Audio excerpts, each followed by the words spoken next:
Assalamualaikum dulur, jumpa lagi di channel Spesial ID 35. Salam satu nyali Wani. Oke lur, piye kabare? Saya berharap kita semua baik-baik saja dan jangan lupa tetap menerapkan protokol kesehatan. Oke, kali ini kita ngobrol bareng sama Bapak Kasih-Humas Polrestabes Surabaya, Bapak Kompol Muhammad Fakih, Sarjana Hukum, Magister Hukum. Bagaimana kabarnya, Pak Fakih? Alhamdulillah. Mungkin bisa lepas dulu dan biar ngomongnya jelas mudah. Oke. Ya, alhamdulillah Mas Isma, kabar baik. Oke. Terima kasih sudah diberikan kesempatan untuk ngobrol nggih, Komandan nggih. Ya. Jadi ini Komandan menindaklanjuti akhir-akhir ini fenomena di Kota Surabaya, terutama pada malam hari ini warga menjadi cemas karena kehadiran gangster-gangster. Lah ini menurut Polrestabes sendiri bagaimana sih fenomena kemunculan gangster-gangster ini dan? Ya, seperti kita ketahui bersama memang lagi viral kegiatan-kegiatan tersebut yang dilakukan gangster. Utamanya sebenarnya dia cari identitas untuk konten. Nah, itu utamanya itu. Tapi dia tidak menghiraukan keselamatan orang lain. Ya. Jadi dia konten gitu aja. Itu tetap kami lakukan penyelidikan. Ya, karena itu sudah viral, sudah booming dan sudah meresahkan masyarakat Surabaya utamanya.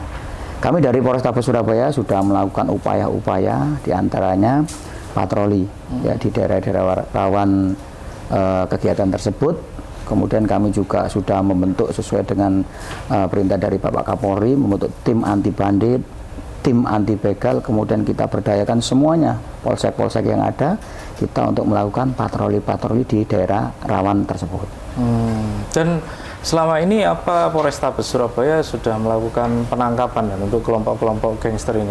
Iya, kami dari Polrestabes Surabaya sudah melakukan penangkapan sesuai dengan yang lagi viral itu. Misalnya di Polsek Sukolilo sudah menangkap, ada 3 pelaku kalau nggak salah itu sudah ditangkap. Kemudian Polsek Tandes sendiri juga sudah pernah melakukan penangkapan terhadap yang diduga kelompok geng. Kemudian dari Polrestabes sendiri juga sudah, dari Reskrim sudah melakukan penangkapan tersebut.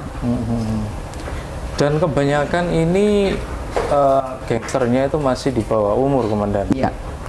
Rata-rata usia itu ya SMA ke bawah, usia 16-17 itu yang rata-rata ya. Ini yang susahnya kita itu kan untuk dia sebenarnya itu cari jati diri ya, buat konten dan sebagainya, tapi tidak menghiraukan keselamatan orang lain gitu. Karena kalau mereka kan kadang masih labil ya Komandan. Jadi belum tahu nanti akibatnya kalau ditangkap itu apa hukumannya, mereka mungkin belum paham. Kalau Komandan sendiri yang selama ini pelaku ditangkap itu hukuman pidananya apa Komandan? Iya, untuk adik-adik kita ini sebenarnya bisa dilakukan tetap ya, lakukan tindak pidana itu, tetapi kan ada perlakuan khusus untuk yang anak-anak di bawah umur, misalnya dalam hal penempatan di mana di tempat khusus ya, kita di dinsos dan sebagainya. Tapi tetap melakukan hukuman itu, tetap kita berikan kepada dia sebagai sanksi dia, bukan terus kita bebas, itu tidak, tetap kita lakukan tindakan. Ada pengekangan dari kegiatannya dia. Misalnya kalau nanti itu sudah diputus bersalah, ditempatkan di satu tempat ya harus dilakukan. Berarti itu yang untuk belum cukup umur ya. Tapi kalau yang sudah dewasa dihukum sesuai dengan peraturan yang berlaku. Sesuai dengan ketentuan yang berlaku ya, kita hukum seperti biasa, tindak pidana biasa gitu. Ya. Jadi kalau misalkan ada anggota gangster yang kedapatan membawa sajam di jalanan gitu, itu sudah kena undang-undang darurat gitu ya, membawa senjata tajamnya itu nanti sudah kita lakukan sebagai tindak pidana ya. Dan ini boleh diminum? Nggak apa-apa. Kita minum dulu ya. Dan mau nggak? Lanjut. Oke Komandan, itu tadi tentang gangster. Dan sekarang kita kembali kepada peran orang tua, Komandan. Gimana, Komandan, himbauan untuk para orang tua ini agar anak-anaknya itu jangan sampai masuk ke kelompok gangster ini, Komandan? Ya, kita ketahui bersama pada saat ini ya kita masih pandemi, nggih. Sekolah pun belum full 100%. Jadi di sini peran orang tua sangat tinggi sekali. Kalau mungkin pada saat situasi biasa itu kan bisa kegiatan belajar mengajar ini bisa dilakukan di sekolah. Ya mungkin ada berapa persen itu di sekolah, tapi saat ini kebanyakan masih belum full. Jadi peran serta orang tua di sini sangat dibutuhkan sekali. Kenapa? Karena kemungkinan di rumah dia juga belajar melalui online, dia bawa HP sendiri dan sebagainya. Dia bisa membuka konten-konten yang dilihat itu mungkin kekerasan itu ya, dia mungkin dia prakteknya dilakukan beneran. Nah, ini sekali lagi kepada orang tua diimbau untuk ya mengontrol anak-anaknya yang katanya itu belajar online dan sebagainya, perlu kontrol dari orang tua. Kemudian apabila anak-anaknya keluar di situasi begini kan juga berbahaya juga, terutama malam hari tetap protokol kesehatan harus ditegakkan kan di sana. Kalau anak-anaknya sudah nggak pulang jam sekian, itu paling tidak harus dicari ya, katakanlah jam malam. Jadi kalau kita melihat yang terjadinya itu pada dini hari ya, jam 2, jam 3, itu berarti kan pengawasan orang tua. Kalau anaknya nggak pulang di mana kan perlu dipertanyakan. Betul. Kalau bawa HP paling tidak dikontrol. Ya ini sekali lagi di samping peran guru kalau di sekolah, tapi kalau di rumah ini kan juga peran orang tua yang sangat penting. Ya, jadi bagaimana anaknya pulang jam berapa itu harus diketahui. Kalau memang dia ngomong pulang, ya kita lihat di kamarnya ada apa tidak, dan itu kita cek melalui HP. Betul. Ya. Jadi betul sekali, peran orang tua itu sangat penting ya. Kalau misalkan anak kita jam 10 malam belum pulang, itu kita wajib mencari ya di mana lokasinya. Jangan-jangan dia ikutan gangster. Terus HP-nya juga harus dipantau ya, dicek orang tua. Jangan-jangan dia melakukan hal-hal yang menuju ke ranah pidana, yang akhirnya kalau orang tuanya nggak tahu, kaget, akhirnya tiba-tiba ada di polsek, ada di polres, gitu. Ya, jangan sampai seperti itu ya. Orang tua harus selalu mengawasi putra putrinya. Kalau di rumah, baik itu kalau keluar sudah ada waktunya pulang ya, memang bisa dicari melalui handphone kan bisa gitu. Kemudian gini, Komandan, kan ada beberapa komunitas yang nggak sabar, yang akhirnya ingin melakukan aksi penangkapan sendiri seperti yang video viral kapan hari itu, Komandan ya. Itu gimana, Komandan, kalau komunitas melakukan aksi seperti itu? Iya, jadi begini Mas Isma, untuk dari rekan-rekan komunitas mungkin yang ada yang telah kita lihat juga di video itu yang juga viral, sebaiknya itu tidak dilakukan sendiri.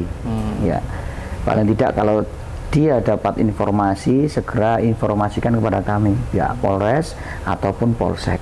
Jadi nanti kita yang melakukan tindakan tersebut. Mungkin dari rekan-rekan komunitas bisa gabung dengan kami, menunjukkan tempatnya, mungkin dia bagaimana caranya, nanti kan kita bisa. Jangan sampai nanti rekan-rekan komunitas ini melakukan tindakan tersebut dan melanggar hukum. Nah, nanti ada timbul tindak pidana lain lagi. Misalnya terjadi tawuran di sana, mau nggak mau kalau sudah tawuran di sana kan ya kita bagaimana untuk melakukan tindakan. Jadi kalau memang sudah mengetahui hal demikian, segera kita dikasih informasi, kemudian kita lakukan bersama-sama. Nanti kerjasama dengan masyarakat. Tapi dengan kata lain, tanpa adanya dukungan dari masyarakat, kita juga sangat kesulitan. Ya bukan halangan sebenarnya, tapi gini, kalau ada dukungan dari masyarakat, kami lebih cepat untuk mengungkap hal demikian. Jadi sebenarnya kalau tujuan komunitasnya ini baik, tapi bisa jadi salah. Iya. Jadi seandainya kelompok atau gangster ini kan bawa senjata, kemudian dari rekan-rekan ini mungkin nggak dia dengan tangan kosong, paling dia juga membawa alat juga, sama juga nanti akhirnya imbasnya juga di tawuran di sana. Dia nggak ada ubahnya seperti gangster juga, nanti timbul permasalahan baru lagi kan konflik begitu. baru. Nggih. Jadi kalau komunitas atau kelompok lain yang peduli dengan Surabaya dan ingin membantu kepolisian, harap informasikan ya. Misalkan kalau kalian punya akses ke gangster, informasikan ke kepolisian agar ditindaklanjuti. Di sini ada misalkan konten, ya biar patroli polisi juga lebih efektif ya. Diarahkan ke sana, nanti pasti diarahkan ke sana. Kalau memang rekan-rekan dari ini mau ikut menunjukkan, ya dengan caranya nanti kita atur, ya nggak terus jalan sendiri, tidak. Nanti kami juga butuh informasi daripada rekan-rekan yang ada di lapangan juga. Oh, siap. Mungkin ada pesan-pesan Komandan kepada masyarakat khususnya warga Kota Surabaya, Komandan. Kepada masyarakat Kota Surabaya, dengan adanya video-video yang viral tersebut, kita tidak boleh kalah dengan hal demikian, dan kita juga tidak boleh meremehkan dengan hal demikian. Tetap kita harus waspada, ya. Jika usah terlalu bingung, takut, tidak, ya. Kami sudah berupaya dengan adanya kejadian yang demikian, video yang viral, sudah melakukan upaya-upaya. Jadi kita tetap melindungi masyarakat, kita berdayakan patroli kita yang ada antara polsek dengan polsek yang lain, nanti ada semacam patroli bersinggungan, gitu nih, saling mendukung. Kemudian kami juga menggerakkan tim anti bandit kita, tim anti begal, kemudian patroli lalu lintas, semuanya kita gerakkan untuk menjaga Kota Surabaya ini. Sekali lagi kepada masyarakat Surabaya, jangan takut dengan hal demikian, ya. Bukannya kita meremehkan, tidak, tetapi lebih baik juga pada saat jalanan sepi kita hindari itu. Kita lihat situasi jalan ini kelihatan sepi begini, lebih baik lewat jalan-jalan yang agak ramai, kemudian jalan jangan sendiri. Ya, kalau memang terjadi hal demikian, segera laporkan ke kami melalui call center 110 atau nanti ke 112 juga bisa. Nanti dari PEM itu kan punyanya Pemkot, nanti koordinasi dengan kami. 110 selalu berkoordinasi dalam hal keamanan Kota Surabaya ini. Siap. Oke, dulur, itu tadi buat dulur-dulur KB, jangan sampai, terutama ya untuk para remaja, anak-anak di bawah umur, jangan kalian ikut-ikutan dengan kelompok gangster ya, karena resikonya kalian bisa ditangkap dan nanti jadi masalah pidana buat kalian. Contohnya yang beberapa ketangkap itu kalau sudah dewasa, meskipun cuma membawa saja senjata tajam, itu ada undang-undangnya. Ya, buat konten di muka umum, akhirnya dia terancam pidana sampai 10 tahun penjara kemudian. Jangan sampai merugikan kalian dan keluarga kalian, masa depan kalian itu lebih penting. Buat kalian dulur-dulur, komunitas-komunitas, kalau memang punya akses atau informasi, silahkan share kepada pihak kepolisian, Komandan, ya. Biar kalian tidak melakukan hal-hal yang justru keliru, niatnya baik, tapi kemudian keliru karena tidak ada wawasan hukum dan tidak menggandeng kepolisian. Oke, dulur, itu aja podcast kali ini. Terima kasih. Terima kasih Mas Komandan.